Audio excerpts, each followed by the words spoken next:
네, 안녕하세요. 오이과학의 루틴쌤입니다. 이번 시간에는 이제 미터에 대한 마지막 영상이 되겠습니다. 여기까지 시청해 주셨다면 정말 대단하신 거고요. 네, 많은 고생하셨습니다. 저도 솔직히 이 영상 준비하는데 시간을 많이 투자했고요. 다시는 이 미터에 대한 내용 찍지 않는다는 생각으로 열심히 준비했으니까 즐겁게 봐주셨으면 고맙겠습니다. 지난번 영상에서는 이제 미터의 역사를 말하다가 애매하게 끝났죠. 1미터 기준을 처음엔 어떻게 정했고 그 미터 기준이 왜 바뀌고 있는지에 대해서 또 어떻게 바뀌고 있는지에 대해서 배웠습니다. 지난번 영상을 이어서 한번 해보도록 하겠습니다. 자, 지난번에서는 이제 크립톤 램프를 가지고 크립톤 램프가 방출하는 그 파장, 그 빛의 파장을 가지고 1m 길을 정한다고 했지만 이마저도 오차가 발생할 수 있다는 것을 발견하게 된 겁니다. 그 오차는 약 찾아보니까 100만 분의 1 정도라고 합니다. 솔직히 그 정도면 정확한 거 아닙니까? 제가 생각했을 때는 말이죠. 한번 생각을 해보시죠. 여러분들하고 제가 걸음을 걸어가는데 100만 걸음마다 한 걸음씩 넘어진다고 생각해보세요. 그럼 여러분 잘 넘어지는 겁니까? 거의 안 넘어지는 겁니까? 거의 안 넘어지는 거 아닌가요? 그런데도 과학계에서는 이마저도 정확하지 않다. 좀 더 정확한 걸 찾기 위해서 노력했다는 거. 그 노력했다는 그 의지와 과정만으로도 과학이 발전할 수 있었던 이유인 것 같습니다. 네, 이렇게 말이 조금 긍정적인 쪽으로 말씀을 드린 거고요. 근데 잠깐 말씀드리기 전에 크립톤에 대해서 좀 말씀을 드리도록 하겠습니다. 크립톤은 원자번호 36번에 해당되는 원소입니다. 지금 뭐 엄청나게 무거운 원소는 아닌 것 같습니다. 왜냐면 지구상에는 약 118종의 원소가 있는데 그 중에 36번째면 뭐 그렇게 무거운 건 아니죠. 그리고 요 밑에 있는 표시는 아르곤 원자가 원자 속에 있는 요 주변에 돌고 있는 전자, 마이너스 힘을 가진 전자의 배치를 이렇게 표현한 겁니다. 뭐 크게 여기선 중요하지 않습니다. 그냥 36개의 전자가 뭐 배치하고 있다, 이 정도만 알고 계시면 좋을 것 같고요. 그림에도 표현되어 있지만 그림은 솔직히 정확하진 않습니다. 그냥 편의상 그려놓은 거라는 걸 말씀을 드리는 거고요. 크립톤에서 찾아보니까 이 우주 전체로 봤을 때는 말이죠, 29번째로 풍부합니다. 아까도 말씀드렸지만 지구상에서만 118종의 원소가 발견됐는데 그 중에 29번째면 상당히 흔한 거죠. 아주 흔한 거라고 볼 수 있습니다. 하지만 지구에서 봤을 때는 말이죠, 82번째로 정말 희귀한 원소라고 합니다. 그렇기 때문에 비싸겠죠? 네. 자, 그런데 이 크립톤이 평상시에는 이제 기체 상태로 존재한다고 합니다. 근데 그 기체 상태로 존재하는 크립톤이 냄새도 안 나고요, 보이지도 않고요, 맛도 안 느껴진답니다. 그러니 더더욱 모르겠죠. 우리는 지금 크립톤 기체를 이제 마시고 있는 겁니다. 지금 저도 그렇고 여러분도 그렇고. 이 크립톤은 수많은 뭐 제품에 쓰이지만 제가 찾은 바로는 주로 전구, 램프에 쓰인다고 합니다. 램프에 그 크립톤 기체를 넣기도 하고 그 다음에 크립톤과 다른 기체를 섞어서 전구 램프를 만들기도 한다고 합니다. 약간 노란색, 초록색 이런 비슷한 빛이 크립톤 섞으면 난다고 하고요. 그 다음에 크립톤 기체를 섞으면 그 전구의 에너지 효율도 좋아진다고 합니다. 근데 아까도 말씀드렸다시피 공기 중에 크립톤 기체가 섞여 있는데 어느 정도로 좀 섞여 있냐고 찾아봤더니만 100만 분의 1 정도의 비율을 차지하고 있다고 합니다. 거의 뭐 안 마시는 거죠, 뭐. 그쵸? 근데 저는 이제 몇십 년째 공기를 마셨으니까 이 크립톤 흡수한 양만 봐도 좀 꽤 된 것 같습니다. 당연히 다시 날숨으로 인해서 좀 방출됐겠지만 말이죠. 자, 그렇다면 과연 1m란 기준은 결국 어떻게 바뀌게 되었을까요? 이제 마지막 이제 부분입니다. 거의 다 왔어요. 자, 결국은 1m의 기준을 이제 어떻게 잡았냐면 이제 1983년에 드디어 기준을 새롭게 정하게 되었습니다. 그것은 바로 진공에서 빛이 이 시간이 자, 일시, 백, 천만, 십만, 백만, 천만, 억 2억 9,979만 2,458분의 1초 동안 진행한 거리를 1m라고 하자고 정한 겁니다. 좀 당황스럽죠? 왜 갑자기 이런 무슨 일정한 숫자도 아니고 정말 이게 무슨 숫자가 이렇게 복잡하냐라는 생각을 가질 수도 있습니다. 저도 처음에 그렇게 생각을 했고요. 어쨌든 이 뜻은 빛이 1초 동안 가는 거를 2억 9,997만 9,200 아니 뭐야 자 아무튼 1초를 이만큼 조각을 내서 네 이만큼 조각을 내서 그 중에 한 조각만큼의 시간을 뜻하는 겁니다. 그쵸? 1초를 이만큼 조각을 낸 거고요. 그만큼의 시간 동안 빛이 진행한 거리를 1m라고 기준을 정했습니다. 네. 자, 그렇다면 말이죠. 갑자기 거리의 기준을 얘기를 하는데 갑자기 빛이라는 게 나왔습니다. 그렇다면 빛도 기준이 있어야 된다는 얘기입니다. 그렇죠? 그래서 빛의 기준을 보면 빛의 속력은 지금 과학계에서는 이미 이제 뭐 측정과 계산을 통해서 정해진 걸로 알고 있습니다. 확정이 된 것으로 알고 있습니다. 그 빛의 속력은 1초 동안 2억 9,979만 2,458m를 가는 빠르기를 빛의 속력이라고 합니다. 약 3억 미터죠. 1초에 3억 미터를 가는 빠르기를 빛의 속력이라고 합니다. 근데 이 빛의 속력은 지금 증가하지도 않고 줄어들지도 않고 항상 일정하다고 이제 알려져 있기 때문에 이 속력, 빛의 속력이 변하지 않잖아요. 그래서 이 빛의 속력을 기호로 C라고 표현하기도 합니다. 그래서 이 빛의 속력은 물리상수의 일종이라고도 합니다. 여기서 말하는 이제 물리상수라는 것은 값이 변하지 않는 물리량을 뜻합니다.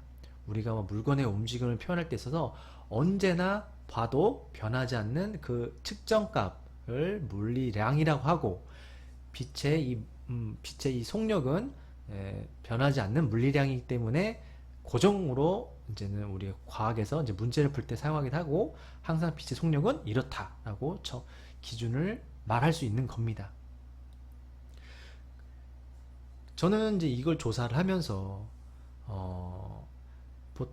이런 생각이 문득 들었습니다. 어떤 생각이 들었냐면 지금 빛의 속력이 말이죠. 여러분들 보시면 1초에 이만큼 간다고 합니다. 이만큼 미터를. 근데 뭔가 저는 어떤 생각이 들냐면 문득 이 조사하다가 그냥 이렇게 숫자를 이렇게 어정쩡하게 뭐 2억 9천 이렇게 애매하게 하지 말고 조금만 미터 더 더하면 3억 미터 되잖아요. 그쵸? 왜 빛의 속력을 1초에 3억 미터라고 차라리 기준을 정하지 왜 이렇게 어정쩡한 숫자로 기준을 정했을까 갑자기 궁금해진 겁니다. 좀 그렇지 않나요?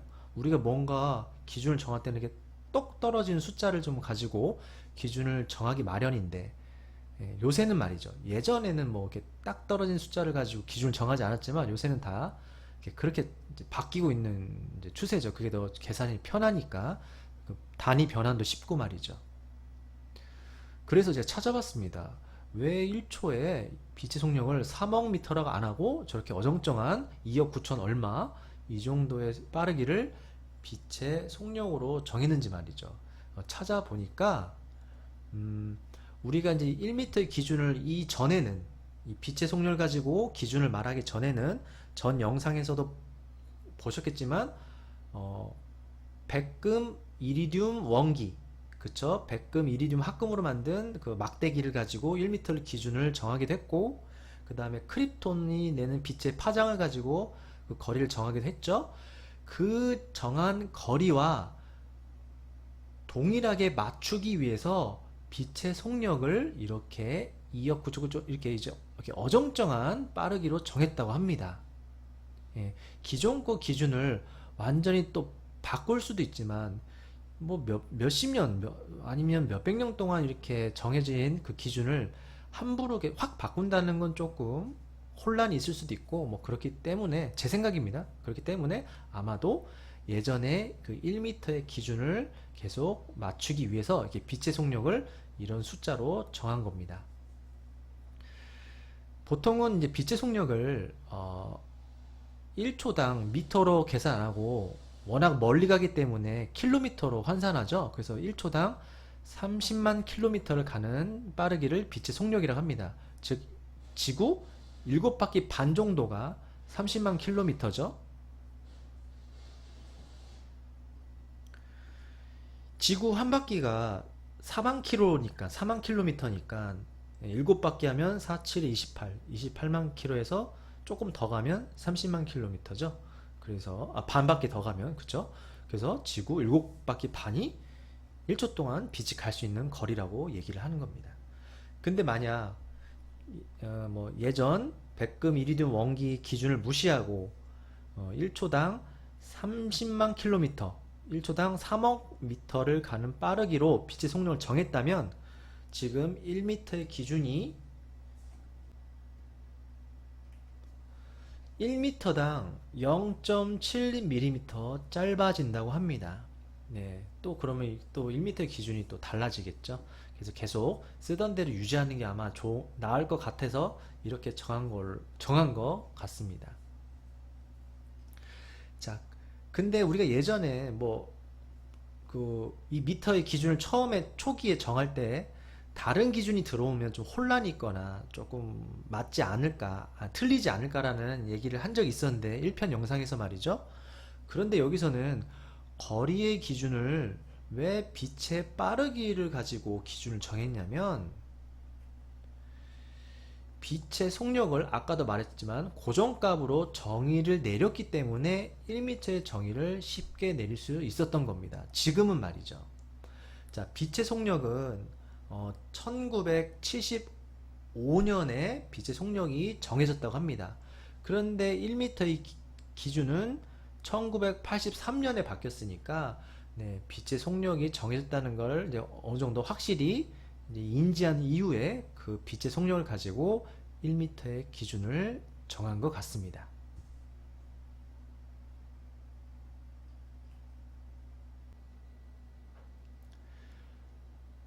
여기서 잠깐 제가 세 번째 영상에선가 열운동에 대해서 살짝 말씀을 드렸어요. 크립톤 램프가 크립톤 원자가 열운동을 하기 때문에 약간의 미미하게 분산되는 일이 벌어진다. 빛이. 예, 말씀드렸는데 열운동은 살짝 말씀드리고 넘어가겠습니다. 열운동 어렵지 않습니다. 자, 열운동은 당연히 열 에너지를 가진 입자의 운동을 말하는 거고요. 이 내용은 중학교 때 나옵니다. 분자 운동과 상태 변화. 뭐 분자가 더 열을 받으면 분자가 열이 적으면 움직임이 적어서 고체가 되고 열을 받으면 액체, 열을 더 받으면 움직임이 활발해서 기체가 된다. 그때 살짝 배웠을 겁니다. 다들 웬만큼 알고 계실 겁니다. 그 열의 운동을 과학에선 열 운동이라고 한다는 것입니다. 네. 이런 열 운동에는 또 종류가 있다고 합니다. 그래서 살짝 찾아보니까 자, 열에 의해서 분자들, 입자들은 병진 운동을 한다고 합니다. 병진 운동은 직진하는 운동을 병진 운동이라고 합니다. 직진. 분자가 직진할 수도 있잖아요. 그렇죠? 그때 병진 운동. 그리고 분자가 왔다 갔다 할 수도 있잖아요. 그거를 진동 운동. 그 다음에 분자 자체가 제자리에서 회전할 수도 있죠. 네, 회전 운동. 이 모든 걸 합쳐서 열 운동이라고 한다고 합니다.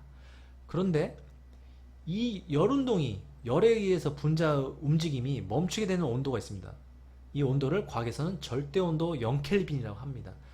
절대온도 0켈빈이 되면 열 운동이 하지 않는다. 입자는 움직이지 않는다라고 합니다.